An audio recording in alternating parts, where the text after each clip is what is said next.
Look, the team that has been on the Phillies' back in the Kyle Schwarber sweepstakes is still there. Yes, the Cincinnati Reds are making another push, and a recent article this morning says they don't think they're as far off in the Schwarber race as people believe. We're going to get into all of that right now because this is one of the biggest storylines of the entire Phillies offseason. Kyle Schwarber is one of the biggest bats of this entire free agency period. Schwarber, Tucker, Alonso, all these names that are out there, Schwarber may be the most proven out of all of them.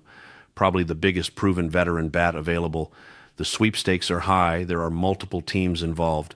The Phillies, as I've said this entire time, are still the favorites. But an article from Ken Rosenthal this morning has us questioning a little bit where this potential future could go in the coming weeks and possibly in the coming days. Schwarber seems like a guy that isn't going to wait all off season. He wants to know where he's playing for the next couple years. And to me, and to what a lot of people have said across the league, it seems like Schwarber could be one of the first major free agents to sign. So let's dive into this article from Ken Rosenthal of The Athletic. It was a big piece on Schwarber, and he starts off with this. The Cincinnati Reds are serious about signing free agent designated hitter Kyle Schwarber. Whether they can pull off such an upset is another matter entirely.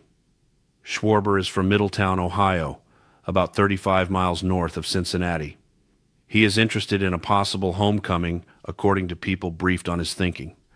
The Reds offer him the chance to transform their young lineup and play for one of the game's most respected managers, Terry Francona. Now here's where it gets interesting, and this is actually the good section of the article for the Phillies. The problem for Cincinnati is that the Philadelphia Phillies almost certainly will offer Schwarber more money. The Athletic projects Schwarber to receive a 5-year, $145 million contract. Reds. President of Baseball Operations Nick Krall has said the team's payroll will remain about the same as it was in 2025. According to Fangraphs estimates, that would leave the Reds with about $20 million to spend. Schwarber, coming off a career-high 56 homers, will cost considerably more than that annually, and the Reds still would need to fortify their bullpen. They could trade utility man Gavin Lux, who's projected to earn $5 million in arbitration, and maybe another player in a similar salary range. But unless they made an exception for Schwarber, it's difficult to see how they could make the finances work. Schwarber, who turns 33 on March 5th, is probably looking at his last big contract.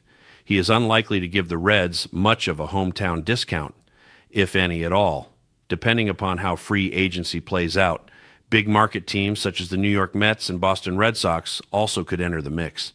Right now, other than the Phillies, I think the main three teams you could potentially have to worry about are the Cincinnati Reds, the Boston Red Sox, and the New York Mets. The Reds, if they can figure out the money, and it's similar to the Phillies offer, Schwarber could go to Cincinnati. But why I am so confident in Schwarber coming back to Philadelphia is I don't see a world where the Reds can match the Phillies offer. The Boston Red Sox are a team that could match the Phillies offer, but does Schwarber want to go back to Boston or does he want to stay in Philly?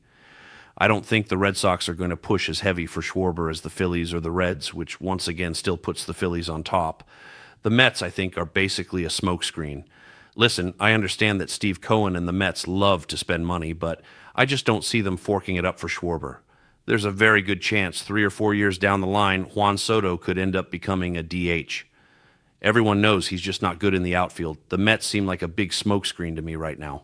I still have the Phillies as the favorite. I think everybody does. Through all of these reports from Rosenthal and Passan and Heyman, every time, no matter when they've mentioned a team, whether it's the Reds, the Red Sox, the Mets, every time they've always gone back to, but the Phillies still remain the favorite. I still believe that's true. The Phillies don't want to let this guy walk. They don't want to see their clubhouse leader walk. Kyle Schwarber has found a home in Philadelphia over the last 4 years, and it's truly where his career has been revived and potentially put on pace to put up historical career numbers. 56 home runs, 132 RBIs last season, 108 walks, 604 at-bats, 145 hits. Even a little 10 stolen bases for Kyle Schwarber. a .563 slugging percentage with a 150 OPS plus. He has 187 home runs and 434 RBIs in 4 regular seasons with the Phillies. I can't imagine the Phillies want to see this guy go. The Phillies have the money. The Phillies are able to give the money that Schwarber could want.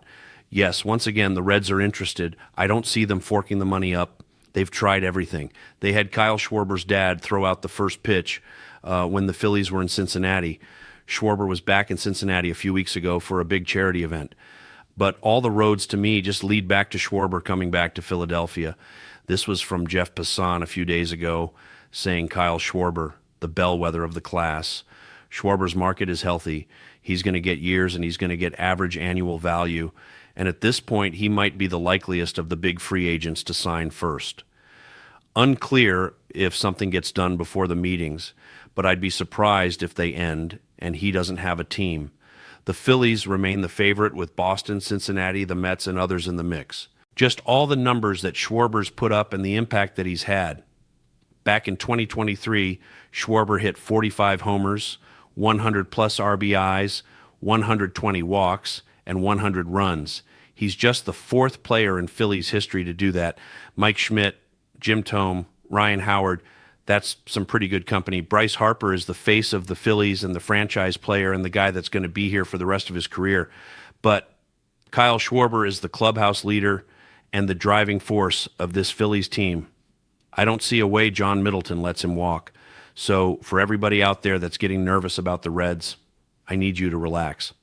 I truly, deep down, can say that I fully believe Kyle Schwarber will be back in Philadelphia. I don't see a way the Phillies let him walk. Free agency is scary because you get rumors and reports coming out, oh, the Reds are throwing an offer, this and this and this.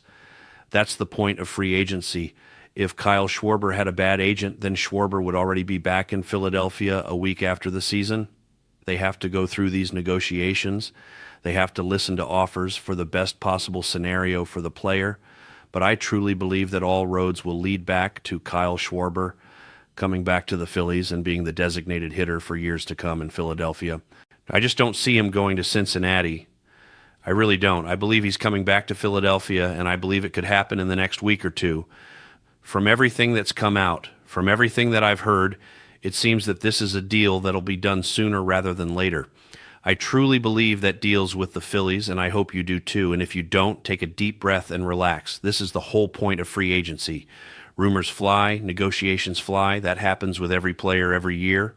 I believe Schwarber's coming back to Philly, and I hope you do too. Let me know how you feel in the comments. Do you think the Reds have a real shot, or are the Phillies going to lock him down?